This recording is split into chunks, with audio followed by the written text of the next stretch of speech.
Welcome to the NBA Coast to Coast podcast brought to you by lineups.com. Nate and Josh back here with the first slate of the season. Tuesday night, got a couple games. We're looking at best bets in this episode, and we do have another one up with strictly player props in that one for you guys. Going to be bringing you both of those each and every weekday this season, so make sure you are subscribed to that channel and continue to follow along. We also have an episode up right now with some futures looks, where we've got a couple teams that we're looking at, a couple awards as well. So really good stuff in there to help you get some value, build up that little portfolio. But let's go ahead and run through some best bets that we've got here. We've got the two games, like we said. We're kicking it off talking about the Rockets and the Thunder, Nate. Yes, sir. I like under in this game. Thunder and under, they go hand in hand, right? I think the Rockets defense will be pretty good as well. And I think if you're leaning towards them covering plus 7.5, then that correlates with this because they're just a gritty defensive team, especially with no Fred VanVleet. That's going to be their calling card all season because Amin Thompson is one of the best SGA defenders, if we do have one, in this league. Held guards to 26% splits last year and is an early, deep Y dark horse. The most improved player favorite is Amin Thompson, right? Everybody's darling, expected to just continue taking a leap forward. And that means, diminishing SGA's production. We're not going to say lock him up by any means. We have no J-Dub. And the Thunder defense was actually better with no J-Dub last year in a 13-game sample, 104 defensive rating. This Thunder defense is just going to be suffocating. I don't love the Rockets offense, even though they're bringing Reed Shepherd off the bench. Like, that seems like it would be a disaster. If, here's your first start as, the fill-in for Fred VanVleet. It's against this absolute bloodhound defense that just gets away with everything, right? And is just going to be hounding you all night. Alex Caruso is going to play. He adds to an under. Chet is stronger and better down low. He adds to an under. And for what it's worth, OKC did start slow scoring last year. They're in their 4-0 start in October. They were only at 112 points a game. I believe all 4 games went under. As long as Amin Thompson's out there, I think the Rockets will be able to hang in this one and keep it lower scoring.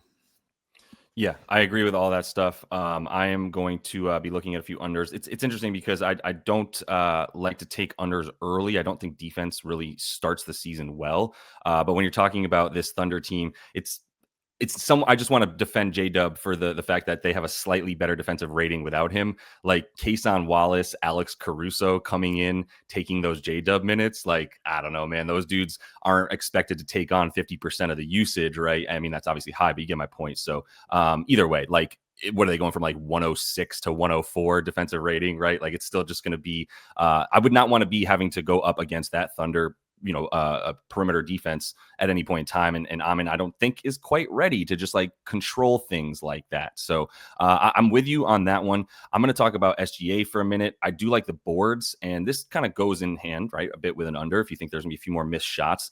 I think the pace won't get too crazy either is a big part of it, especially with KD's impact on this team. But KD's impact on this team too, a little bit of a part of the analysis here for the boards for SGA, which is him basically being in that perfect spot for a team that I think is going to be shooting a good amount of floaters, and then the threes and the mid-range coming from guys like KD, and then from Jabari Smith Jr. in the corner. There's just going to be some ample opportunities for a guy like SGA, who's always going to be off of the primary ball handler and off of the guys that you expect to be playmaking and going one-on-one to try to score. So that does leave you in better position for boards.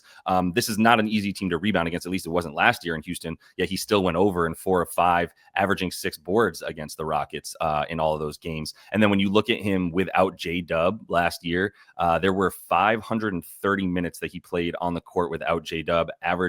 This is insane. He averaged 38.7 points per 36 minutes. It's a decent enough sample size to go, that's bonkers, when he's playing 31 minutes usually a game without J-Dub. And then the boards are up at almost 8, 7.9 rebounds per 36. If he plays about 32 minutes in this game, let's say, they don't just throw him out there for 38 minutes to start the season, but let's say he does play 31, 32 minutes, we're still looking at 6.5, 7 rebounds. Could take 6+ for almost 2-1, and I think that'd be good as well. So yeah, if you parlay these two together, you do get about plus 130. And I don't think anybody's really worried about the points.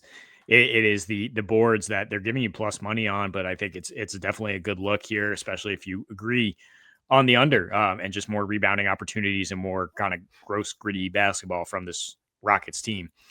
Looking at Yep. the other game, I do like over though. In the Lakers arena, what is it still crypto? Right? Yep. That's what they're calling it still. I Yeah, the think they're still Staples holding Center. there. Yeah.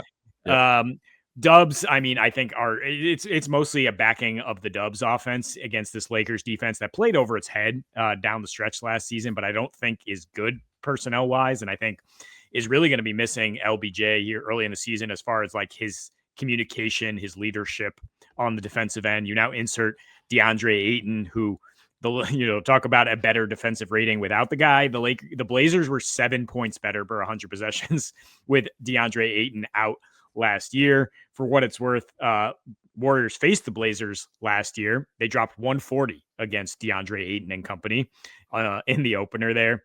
And this Warriors offense averaged 6 points per game more once Jimmy Butler got in the fold. They averaged 120 on the road post All-Star break. So definitely lean towards them covering this small spread here of 2 or their team total if you are worried, in any way about the Lakers coming along for the ride. But I mean, I'm also buying Svelte Luca this year, right? Luca on a mission, Luca looking tough, Luca just not going to be stopped by anybody the Dubs can throw out there. Like Jimmy Butler isn't slapping the floor and locking up in game 1 of the season. Draymond's going to be on different guys, of course.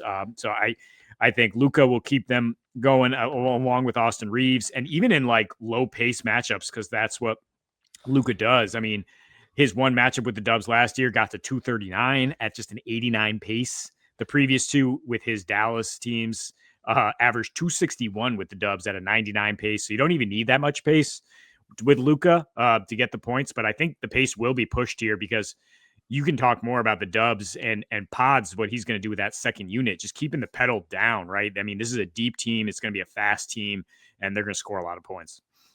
I would imagine. I'm only staying away from the totals in these two right now because while I agree with everything that you're saying, I can see a world in this game specifically where I don't know, Pod starts, right, or something to the effect. And then maybe it doesn't matter specifically about Pods because who they are going to have on the second unit, including most likely Buddy Hield out there, is always going to equal offense. To your point, the defense for the Lakers is atrocious. My thing with the Dubs is going to be, what does Jimmy Butler do to the pace of this team? Is he going to be the one that sort of is like, hey, I got a co-quarterback alongside Draymond. Draymond, we know, wants to push that pace and get a shot up in the first 10 seconds of the shot clock. I'm just not sure about Jimmy. That's my only hesitancy, but I would be leaning over because I look at this Lakers backcourt and I'm like, well, good thing for Gabe Vincent that he's starting because LeBron is out. So they've got some perimeter defense and he'll be the Steph guy that they bring out there now that they don't have who they had last year. I'm already forgetting. I got to get back into the swing of things. But either way, like it's a small guy that's going to be guarding Steph, running around, chasing him. So I do like some Gabe Vincent for that reason, actually. But main point here is like I agree with you in overs at the beginning of the season. I agree with you that this Lakers perimeter defense is atrocious regardless, and that the Dubs should be able to get points on them. So I'm with you on all of that. I'll close out with one more here that I've got because I love Alperen Sengun this year, man. And I think double-double. I think rebounds and assists. I think a little smattering on a triple-double to start the season if he wants to have a little coming out party. He's had 13 assists in the preseason in roughly, I think it was 27 minutes of play. Then he had 7 dimes and 10 minutes of play.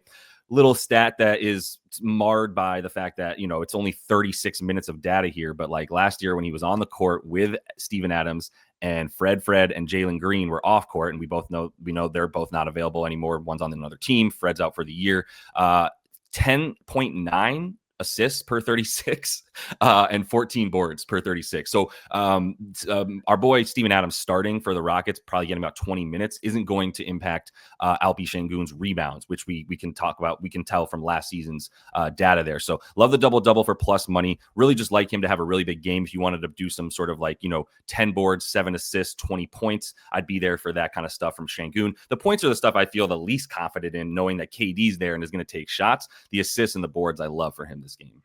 Yeah, and knowing that Chet's going to be there, potentially on Alpi, keeping him from getting his little push shots up, right? I don't know about triple double in this particular matchup. So we can definitely fish for one down the stretch. Right. I mean, at some point, maybe when he gets like the Kings or something. When are they playing the Hornets? yeah. I don't think OKC's given up 10 dimes to this man, but he's going to be far more involved with the offense as they plan for an entire season without Fred. It's not just the smaller sample they had last year where his assists did rise without Fred. And also the boards, also the playing time. So yeah, I'm on board with this one. Absolutely. So that's all the time we have for you guys in Best Bets. Definitely make sure to tune in, check out the channel, subscribe to everything we have coming forward for you guys with the NBA. Going to be bringing you 2 episodes each and every weekday, like we said, moving forward. So until we see you next, happy betting.